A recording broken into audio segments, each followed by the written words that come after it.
Monsoon tour, మధురానుభూతులు sure. పూర్తి వివరాలకు చదవండి రేపటి సాక్షి దినపత్రిక.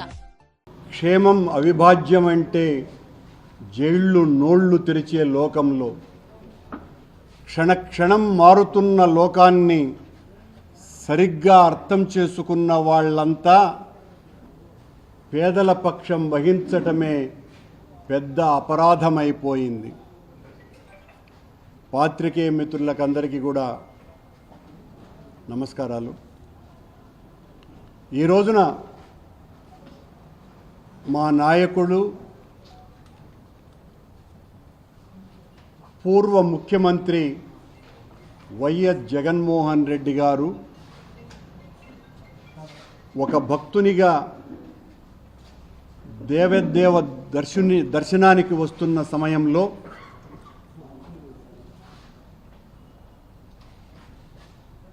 దేవదేవుణ్ణి దర్శించటానికి అడుగడుగున ఆటంకాలు కలిగిస్తున్నటువంటి విషయం లోక విదితం. ఆయన కొండకు వస్తున్నారు అని అంటే చంద్రబాబు ప్రభుభక్తి పరాయణులైనటువంటి పోలీసు శాఖ వారు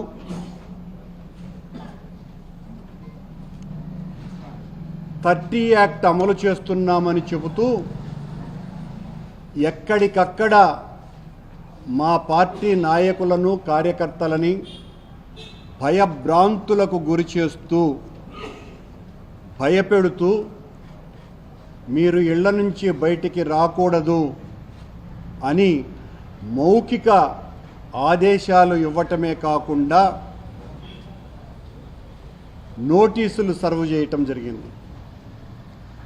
మొత్తం రాయలసీమ అంతా కూడా మా పార్టీకి సంబంధించినటువంటి నాయకులను, మాజీ శాసనసభ్యులని, శాసనమండలి సభ్యులని, మంత్రులను, మాజీ మంత్రులను వీళ్ళనందరినీ కూడా హౌస్ అరెస్టులు కూడా చేయటం జరిగింది. చంద్రబాబు గారి ప్రభుత్వానికి జగన్మోహన్ రెడ్డి గారిని చూస్తే ఎంత భయమో దీన్ని బట్టి చూస్తే అర్థమవుతుంది. జగన్మోహన్ రెడ్డి గారు నిన్న మా పార్టీ ప్రకటన కూడా ఇచ్చింది. భగవంతుణ్ణి దర్శించుకొని ఏ ఆర్భాటాలు లేకుండా తిరిగి వెళతారు ప్రార్థనలు చేసి పూజలు చేసేనని. మేమెక్కడా మరొక రకంగా తద్విరుద్ధంగా ప్రవర్తిస్తామని లేదా మా పార్టీ క్యాడర్నందరినీ కూడా గుమికూడమని అధికారికంగానో గ్రూపుల ద్వారానో మౌఖికంగానో చెప్పటం కానీ ఎక్కడా చెయ్యల. కానీ మాకు ఇచ్చినటువంటి నోటీసులలో మీరు 10,000 మందిని సమీకరిస్తున్నారు, సమీకరించటం శాంతి భద్రతలకు విఘ్నం కనుక ఎట్టి పరిస్థితుల్లోనూ మిమ్మల్ని కట్టడి చేస్తున్నాము. ర్యాలీలు, బహిరంగ సమావేశాలు మీకు భయం కాబట్టి మీరు నిషేధించుకోండి. కానీ స్వామివారి దర్శనానికి ఒక పూర్వ ముఖ్యమంత్రి వస్తూ ఉంటే,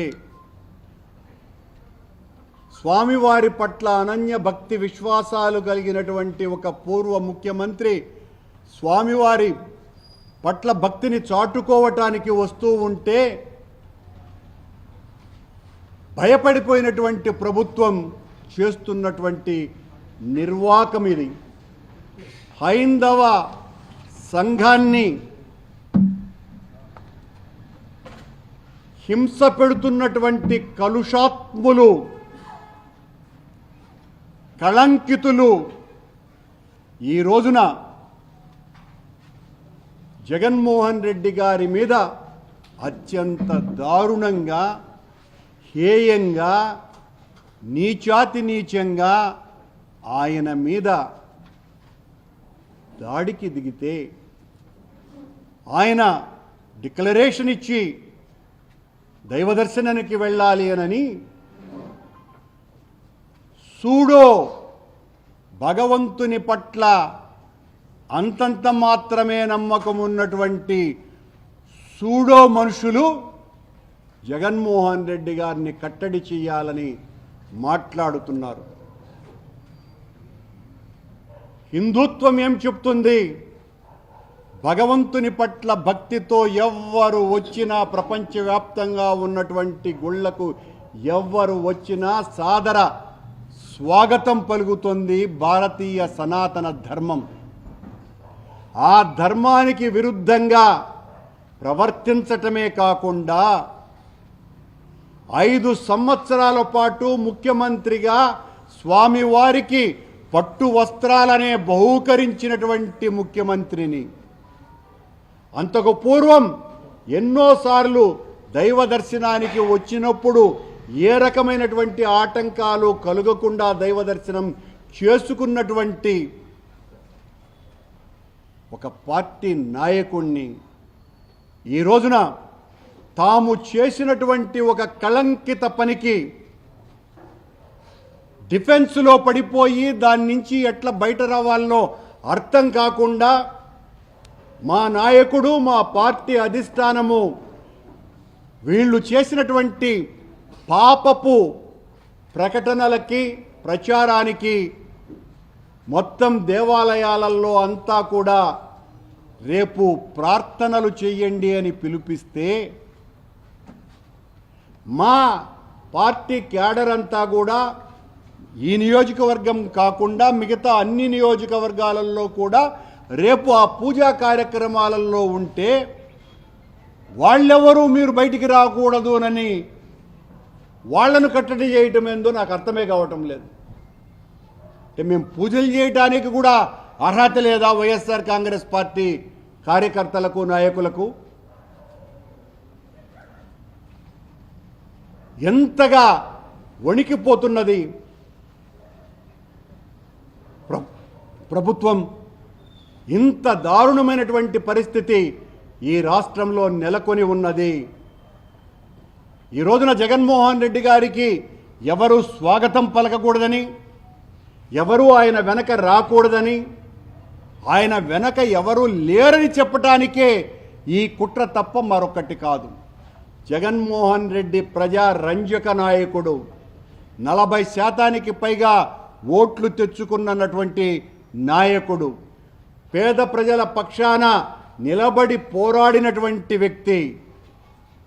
చంద్రబాబు గారు, మీరు ఈ రకంగా మా కార్యకర్తలని, నాయకులని భయపెట్టాలని చూస్తే భయపడే వాళ్ళెవ్వరూ కూడా లేరు. పేద ప్రజల పక్షాన నిలబడేటువంటి మేం, అలజడి మా జీవితం, ఆందోళన మా ఊపిరి, తిరుగుబాటు మా వేదాంతం. నీ పాశవిక విధానాలను నిరంతరం వ్యతిరేకిస్తూనే ఉంటాం. మీరు ఎంత నిర్బంధానికి మమ్మల్ని గురి చేస్తే అంతగా పైకి లేస్తాం. పైకి లేచి ప్రజా గొంతుకను వినిపించి మీ పాపపు పాలన మీద ఖచ్చితంగా ప్రజాభిప్రాయ సేకరణ చేసి ప్రజా ఆందోళనలు చేస్తామని తెలియజేస్తున్నాం.